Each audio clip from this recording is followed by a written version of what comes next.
ila khatami baina katifai. Saya perhatikan tanda kenabian yang ada di antara dua pundak Rasulullah sallallahu alaihi wasallam yang ada di punggungnya.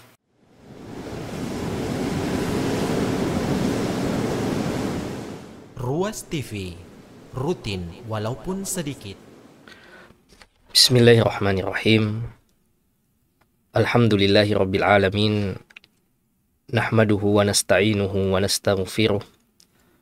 Wa na'udzu billahi min syururi anfusina wa min sayyiati a'malina. May yahdihillahu fala mudhillalah wa may yudlil fala hadiyalah. Asyhadu an la ilaha illallah wahdahu la syarikalah. Wa asyhadu anna Muhammadan abduhu wa rasuluhu al-mab'utsu rahmatan lil alamin. Allahumma salli wa sallim ala sayyidina Muhammad wa ala alihi wa sahbihi wa man tabi'ahum bi ihsanin ila yaumiddin. Allahumma aftah lana qulubana wa alhimna rusdana wahdina siratakal mustaqim. Inna nas'aluka ilman nafi'an wa imanan thabitan wa yakinan rasikhan wa qalban khashi'an wa lisanan dzakiran wa rizqan halalan thayyiban wa amalan salihan mutaqabbala. Pemirsa Ruas TV yang dimuliakan Allah Subhanahu wa taala, kembali senantiasa kita memuji dan bersyukur kepada Allah Tabaraka wa taala atas karunia umur dan kesehatan yang masih Allah berikan kepada kita semua, juga taufik dan inayah dari Allah Subhanahu wa taala sehingga kita bisa kembali bersua di media yang kita cintai ini, Ruas TV. Mudah-mudahan ini semua menjadi wasilah kebaikan kita, menjadi pemberat amal kebajikan kita kelak di hari pengadilan Allah Subhanahu wa taala. Sebagaimana kebiasaan kita, pada kesempatan kali ini kembali kita akan melanjutkan pembahasan seputar akhlak, kepribadian serta keseharian Sayyidina Muhammad sallallahu alaihi wasallam. Hadis-hadis yang dihimpun oleh Al-Imam At-Tirmidzi dalam kitab beliau Syama'ilun Nabi sallallahu alaihi wasallam atau kitab Asy-Syama'il An-Nabawiyah wal Khisal Al-Mustafawiyah. Pada pertemuan sebelumnya kita sudah menyelesaikan bab 1 seputar bagaimana gambaran fisik Rasulullah sallallahu alaihi wasallam, bagaimana postur beliau, bagaimana warna kulit beliau, dan bagaimana rambutnya serta hal-hal yang berkenaan dengan karakter fisik Rasulullah sallallahu alaihi wasallam. Pada kesempatan kali ini jamaah sekalian, pemirsa Ruas TV yang dimuliakan Allah Subhanahu wa taala, kita akan memasuki bab yang kedua, yaitu babun majaa fi khatamin nubuwah. Bab seputar riwayat-riwayat yang datang menyebutkan tentang tanda kenabian. Ya, tanda kenabian yang dimaksud di sini jamaah sekalian yang masih berhubungan dengan pembahasan kita sebelumnya, yaitu tanda kenabian yang ada pada fisik Rasulullah sallallahu alaihi wasallam. Ya. Bukan yang dimaksud tanda kenabian adalah mukjizat Rasulullah sallallahu alaihi wasallam di sini, tetapi bagaimana tanda kenabian itu ada juga pada fisik Rasulullah sallallahu alaihi wasallam. Ya, dan ini berkaitan dengan bab sebelumnya yang membahas tentang bagaimana karakter fisik Rasulullah sallallahu alaihi wasallam. Tanda kenabian yang dimaksud di sini, pemirsa yang dimuliakan Allah Subhanahu wa taala, adalah daging atau khatam yang ada di pundak Rasulullah sallallahu alaihi wasallam yang menonjol dan bisa disentuh. Ya, bisa diraba dan dilihat oleh orang-orang yang ada di sekitar Rasulullah sallallahu alaihi wasallam. Ya, dan hal ini yang kemudian menjadi perbincangan di kalangan ulama kita. Apakah tanda kenabian ini wujida ba'da wulidan Nabi sallallahu alaihi wasallam? Apakah tanda kelahiran ini ada setelah lahirnya Rasulullah sallallahu alaihi wasallam ataukah memang sudah ada bersamaan dengan saat Rasulullah Shallallahu Alaihi Wasallam lahir. Ya, sebagian mengatakan ya lahir bersamaan dengan tanda ini, namun sebagian ulama kita menyebutkan bahwa tanda ini muncul setelah Rasulullah lahir, tepatnya pada waktu peristiwa pembelahan dada Rasulullah Shallallahu Alaihi Wasallam. Ya, yang mana terjadi saat beliau berusia 4 tahun dan terjadi saat beliau bersama dengan keluarga Halimah As-Sa'diyah. Ya, lalu pembelahan dada yang kedua ya terjadi pada peristiwa sebelum Isra dan Mi'rajnya Rasulullah Sallallahu Alaihi Wasallam. Ada juga ulama yang menyebutkan ada peristiwa yang ketiga, pembelahan dada yang ketiga, yaitu pada saat Rasulullah berusia 40 tahun saat akan diangkat menjadi Nabi dan Rasul Allah Subhanahu wa Ta'ala. Ya. Wa hadzal khatam huwa juz'un, ya, dan tanda kenabian ini adalah tanda yang ada dalam fisik beliau. Ia ada di punggung Rasulullah Sallallahu Alaihi Wasallam, di antara dua pundaknya. Dan hal ini juga ja'a dzikra hadzal khatam sifatan lahu fil kutubi as-sabiqah. Ya, dan tanda kenabian ini sudah dijelaskan juga bukan hanya di dalam Al-Quran atau di dalam hadis-hadis Rasulullah Sallallahu Alaihi Wasallam, tapi juga ada dalam kitab-kitab sebelumnya. Ya, ada dalam kitab-kitab sebelum Al-Quran. Ya, makanya nanti kita akan menyebutkan bagaimana sahabat Rasulullah Sallallahu Alaihi Wasallam, ya, Salman Al-Farisi, itu memverifikasi kebenaran bahwa Rasulullah Sallallahu Alaihi Wasallam Muhammad ini adalah betul-betul Nabi terakhir sesuai dengan petunjuk gurunya.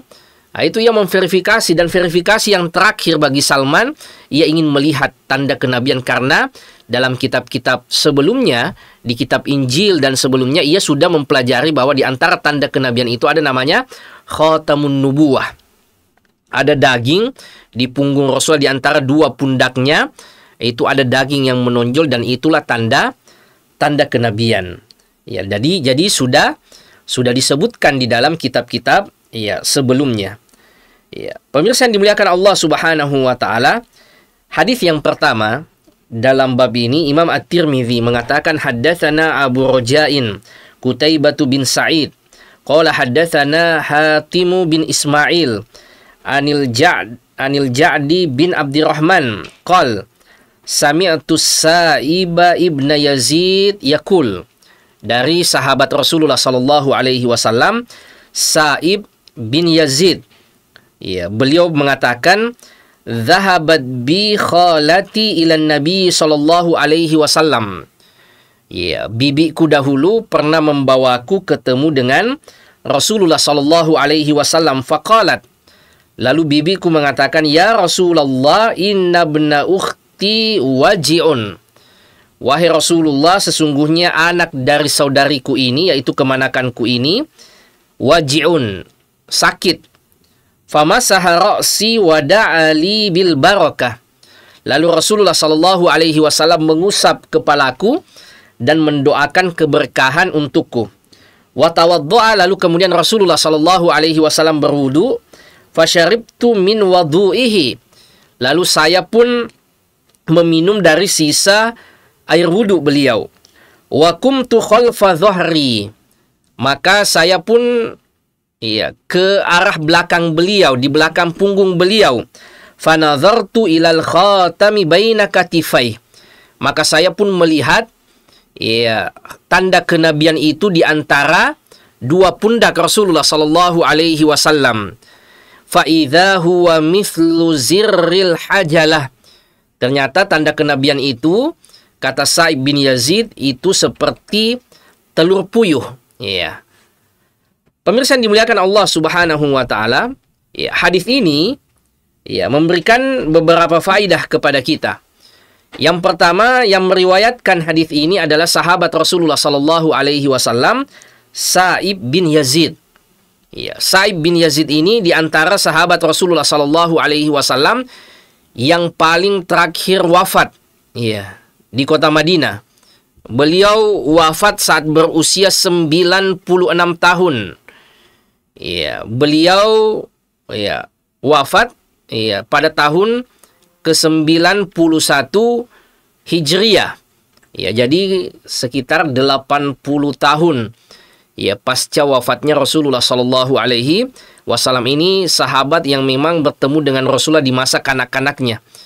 Ya, beliau sahabat yang paling terakhir meninggal di Madinah, namanya Sa'ib bin Yazid. Adapun secara umum sahabat yang paling terakhir wafat adalah Amir Abu Tufail. Ya, yang meninggal di usia 110. Ya, pemirsa yang dimuliakan Allah Subhanahu wa taala. Beliau mengatakan, bibiku khalati, ya. Bibi dalam bahasa Arab itu ada dua. Ya, dibedakan penyebutannya, bibi dari saudara bapak dan bibi dari saudara ibu. Ya, kalau bibi dari saudara bapak itu namanya ammah. Ya, kalau bibi dari saudara ibu namanya khalah. Jadi yang membawa Sa'ib bin Yazid untuk ketemu dengan Rasulullah Sallallahu Alaihi Wasallam ini adalah saudari dari ibunya, bibi dari saudari ibunya, yaitu seorang sahabiyah ya, yang datang kepada Rasulullah Sallallahu Alaihi Wasallam ya, dan menyampaikan bahwa kemanakannya ini lagi sakit. Dan ini pemirsa yang dimuliakan Allah Subhanahu wa taala, ya, di antara kebiasaan para salaf kita terdahulu. Ya, mereka biasa membawa anak-anak mereka untuk ketemu dengan Rasulullah Sallallahu Alaihi Wasallam atau dalam kebaikan-kebaikan yang biasa mereka bawa di sana keluarganya. Ini tujuannya apa, pemirsa yang dimuliakan Allah Subhanahu wa taala? Di antara tujuan utamanya adalah membiasakan anak-anak kita sedari kecil untuk kenal dengan aktivitas orang tuanya. Dengan siapa orang tuanya biasa bergaul, aktivitas apa yang dilakukan oleh orang tuanya, siapa saja teman bergaulnya orang tuanya, apalagi kalau itu adalah kebaikan. Sehingga tertanam dalam mindset anak kita, meskipun kecil, mereka masih kecil, mereka belum paham, mereka kenal betul, oh inilah teman bergaul orang tua saya, inilah teman bergaul paman saya, bibi saya. Ya, kemudian aktivitas ini yang biasa mereka lakukan, kebaikan-kebaikan ini yang biasa mereka lakukan. Ya, serta ya di mana biasa mereka ketemu. Ya. Anak-anak yang biasa dibawa ke masjid, dibawa ke majelis ta'lim, dibawa ketemu dengan ulama, ini pun akan menjadi kesadarannya, ya, menjadi inspirasinya nanti. Bahwa ia dahulu ya memang orang tuanya sering ketemu dengan orang soleh, sering terlibat dalam aktivitas-aktivitas kebaikan, ya, dan sering misalnya bermajelis di masjid, ya, sehingga kita harapkan nanti kehidupan anak-anak kita juga tidak jauh dari aktivitas-aktivitas kebaikan yang biasa juga kita lakukan. Sebagaimana yang dilakukan oleh bibi dari Sa'ib bin Yazid ini. Ia membawa Sa'ib bin Yazid untuk ketemu dengan Rasulullah Sallallahu Alaihi Wasallam. Lalu bibinya mengatakan, ya Rasulullah, inna ibna ukhti waji'un. Wahai Rasulullah, sesungguhnya kemanakanku ini lagi sakit. Famasaha ra'si wada'a li bil barakah. Lalu Rasulullah Sallallahu Alaihi Wasallam mengusap kepalaku dan mendoakan keberkahan untukku. Ini diantara bentuk rahmah, ya, bentuk kasih sayang Rasulullah Sallallahu Alaihi Wasallam terutama kepada anak kecil. Ya, ada begitu banyak hadis yang menunjukkan betapa ya Rasulullah Sallallahu Alaihi Wasallam bermuamalah dengan baik, menunjukkan kasih sayangnya kepada anak kecil. Bukan hanya kepada orang dewasa Rasulullah pandai bergaul, bukan hanya kepada orang yang tua Rasulullah Sallallahu Alaihi Wasallam bisa bergaul dengan baik, tetapi bahkan dengan anak kecil sekalipun Rasulullah Sallallahu Alaihi Wasallam ini bergaul dengan baik sampai kemudian menjadi kesan yang istimewa bagi sahabat-sahabat beliau saat mereka masih kecil. Rasulullah Sallallahu Alaihi Wasallam memperlakukan mereka dengan sangat baik. Ya, seperti pada hadis bagaimana Abu Umair, Rasulullah Sallallahu Alaihi Wasallam melihat ia lagi bersama dengan hewan piaraannya. Rasulullah bertegur sapa dengannya dan menanyakan kabarnya, apa yang dilakukan oleh hewan piaraannya tersebut. Kemudian bagaimana perbuatan ihsan Rasulullah Sallallahu Alaihi Wasallam kepada asisten beliau yang masih belia, masih kanak-kanak. Anas bin Malik radhiyallahu taala anhu, yang mana kata Anas, tidak pernah Rasulullah sallallahu alaihi wasallam membentakku. Iya, tidak pernah Rasulullah mengatakan kenapa belum lakukan ini, kenapa belum lakukan itu, kenapa lakukan yang di sana, kenapa bukan lakukan yang di sini. Selama beliau bersama dengan Rasulullah sallallahu alaihi wasallam, iya, Rasulullah sallallahu alaihi wasallam betul-betul memperlakukan anak sebagaimana mestinya dan sebagaimana harusnya. Ya, bahkan Anas bin Malik setiap ketemu dengan kelompok anak kecil yang lagi bermain, ya, maka beliau pun mengucapkan salam kepada anak kecil tersebut dan mengatakan, beginilah juga dahulu Rasulullah sallallahu alaihi wasallam memperlakukan kami. Nah, ini diantara akhlak yang patut dicontoh dari Rasulullah sallallahu alaihi wasallam, bagaimana kita pandai, ya, bagaimana kita bisa bergaul dengan baik, bukan hanya dengan orang dewasa atau yang sebaya dengan kita, bahkan dengan anak kecil. Apalagi kalau dalam interaksi kita itu memberikan penanaman karakter, pendidikan akhlak, sehingga itu yang nanti kemudian ia bawa, ia amalkan, maka ini juga bisa menjadi amal jariah sebagaimana yang terjadi pada Rasulullah.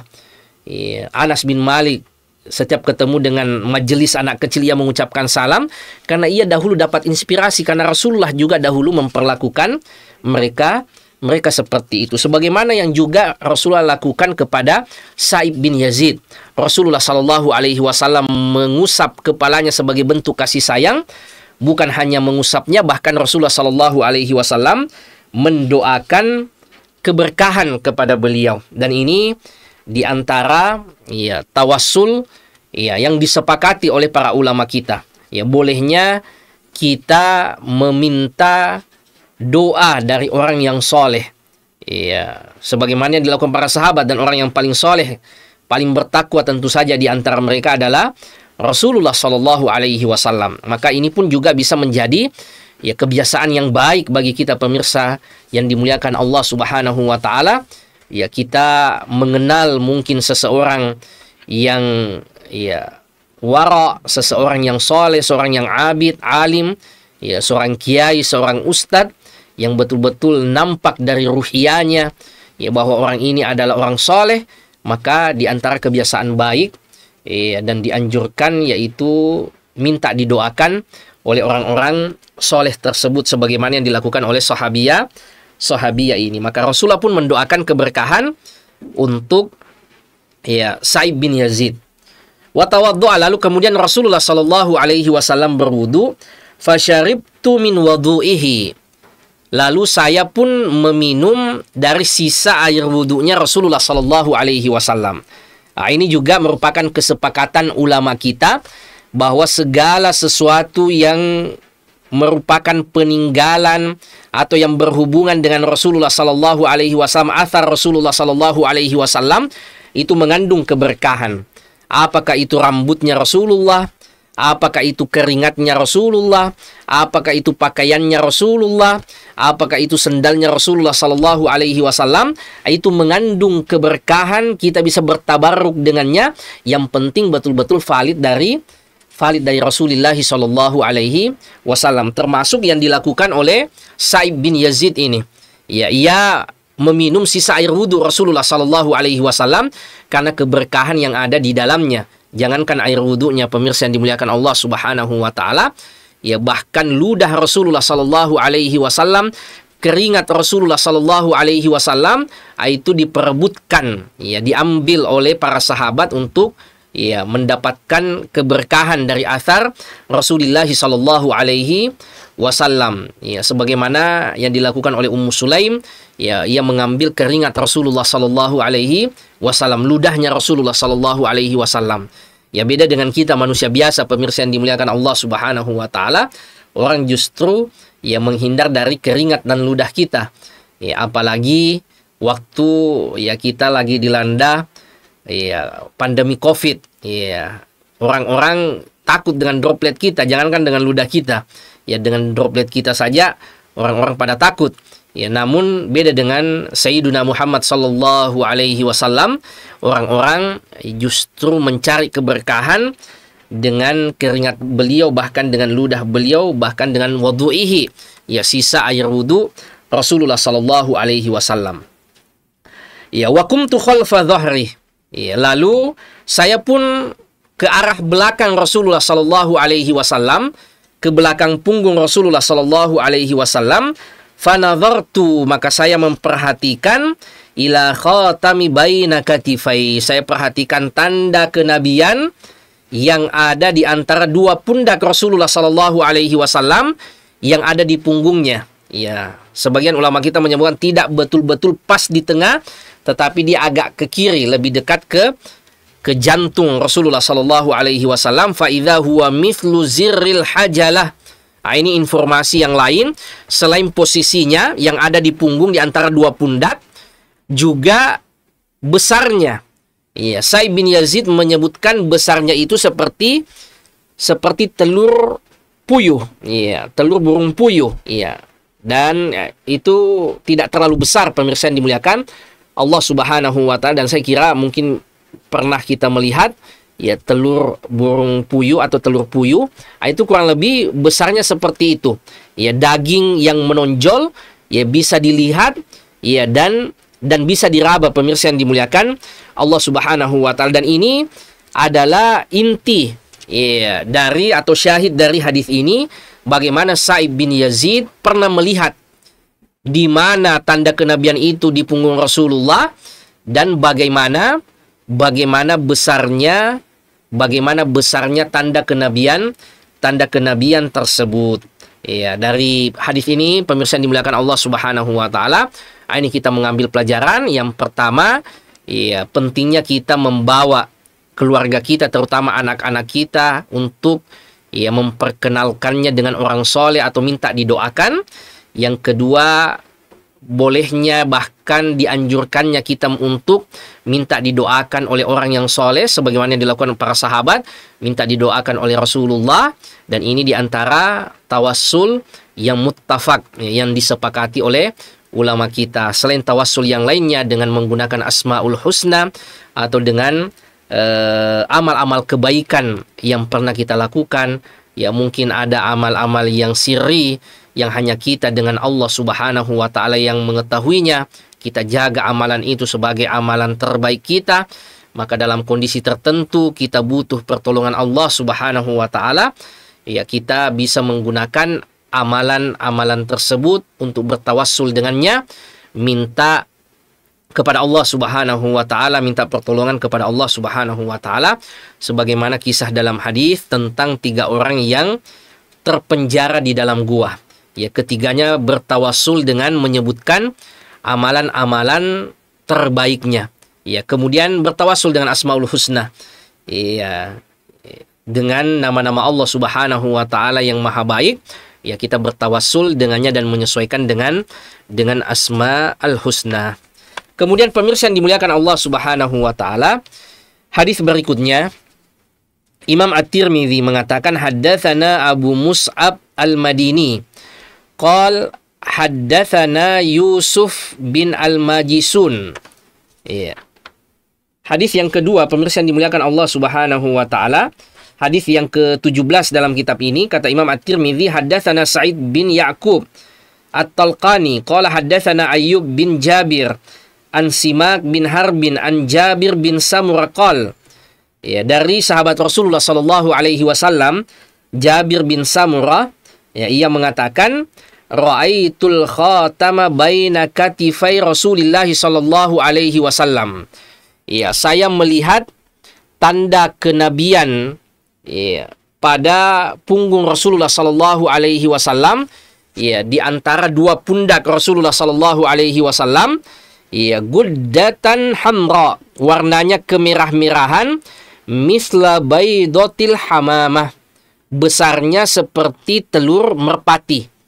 Ya, pemirsa yang dimuliakan Allah Subhanahu wa taala, ini melengkapi keterangan yang disebutkan oleh Sa'ib bin Yazid tadi, bahwa posisinya di punggung di antara dua pundak Rasulullah dan besarnya seperti telur puyuh. Adapun dari Jabir bin Samurah, ia pun menyebutkan ya juga berada di punggung di antara dua ketiak atau pundak Rasulullah sallallahu alaihi wasallam. Ya, kemudian ada informasi tambahan dari Jabir bin Samurah yang tidak disebutkan oleh Sa'ib bin Yazid, yaitu warnanya. Ya, warnanya yang kemerah-merahan. Iya, dan informasi yang lain besarnya itu seperti ya telur merpati. Ya, telur merpati dan telur puyuh ini ya besarannya hampir sama, pemirsa yang dimuliakan Allah Subhanahu wa taala, sehingga ini menguatkan hadis yang ya dari Sa'ib bin Yazid tadi. Namun informasi baru dari Jabir bin Samurah, tanda kenabian yang ada pada punggung Rasulullah Sallallahu Alaihi Wasallam, daging yang menonjol tersebut yang sebesar telur puyuh atau telur merpati, itu warnanya kemerah-merahan. Iya. Sejalan dengan ya riwayat yang lainnya yang diriwayatkan oleh Imam Muslim di dalam sahihnya.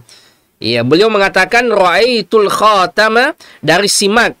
Ya, beliau mengatakan ra'aitul khatama inda katifihi mithla baydatil hamamah. Ya, saya melihat tanda kenabian ya yang ada di punggung Rasulullah sallallahu alaihi wasallam seperti telur merpati. Ya, yushbihu jasadahu. Ya. Warnanya itu seperti warna kulit Rasulullah sallallahu alaihi wasallam. Ya, dan ini juga sesuai dengan pembahasan kita di bab 1, ya, bahwa warna kulitnya Rasulullah sallallahu alaihi wasallam itu adalah warna putih. Kulit Rasulullah itu putih kemerah-merahan. Ya, jadi warna tanda kenabian itu besarnya seperti telur puyuh atau telur merpati, bisa disentuh dan diraba.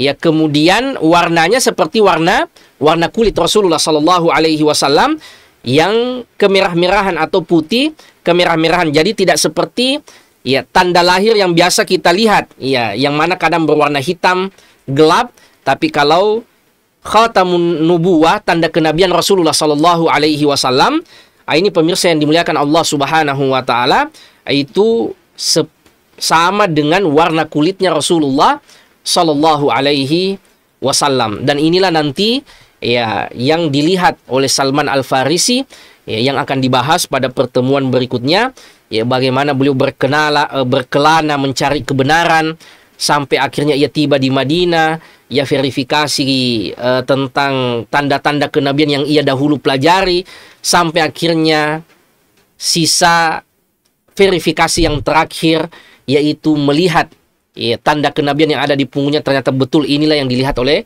Salman. Insya Allah ya kita akan bahas ya pada pertemuan berikutnya nanti bagaimana ya Rasulullah Sallallahu Alaihi Wasallam ya memperlihatkan tanda kenabian yang ada di punggung beliau kepada beberapa orang sahabatnya.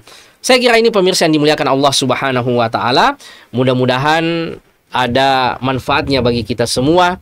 Kita ditakdirkan oleh Allah Subhanahu wa taala ya tidak ketemu dengan Rasulullah sallallahu alaihi wasallam di dunia ini, berbeda masa dengan Rasulullah, ya, berbeda tempat tinggal yang jauh dari Rasulullah sallallahu alaihi wasallam. Namun mudah-mudahan ya Allah Subhanahu wa taala mempertemukan kita dengan Rasulullah kelak di surganya, mengumpulkan kelak kita bersama dengan Rasulullah sallallahu alaihi wasallam di surganya, dan mudah-mudahan nanti di sanalah ya kita melihat, oh ternyata ini dulu tanda-tanda kenabian yang disebutkan oleh Imam At-Tirmidzi dalam kitabnya Syama'ilun Nabi sallallahu alaihi wasallam. Dan lebih dari itu semua, ya, memandang Rasulullah sallallahu alaihi wasallam, bersua dengan Rasulullah sallallahu alaihi wasallam, ya, di antara kenikmatan yang didapatkan oleh penduduk ahli surga. Sebagaimana yang ditanyakan kepada sahabat, siflanal jannah, ya, sifatkanlah, gambarkanlah kepada kami bagaimana indahnya surga. Lalu sahabat mengatakan, cukuplah menggambarkan indahnya surga kalau di sana ada Sayyiduna Muhammad sallallahu alaihi wasallam. Di sana ada Rasulullah sallallahu alaihi wasallam. Ini pemirsa yang dimuliakan Allah Subhanahu wa taala, kita banyak-banyak mengirimkan salawat dan salam kepada Rasulullah sallallahu alaihi wasallam. Wa sallallahu ala sayyidina Muhammad wa ala alihi wa sahbihi wa sallim. Wa akhiru da'wana anil hamdulillahi rabbil alamin. Wassalamu alaikum warahmatullahi wabarakatuh.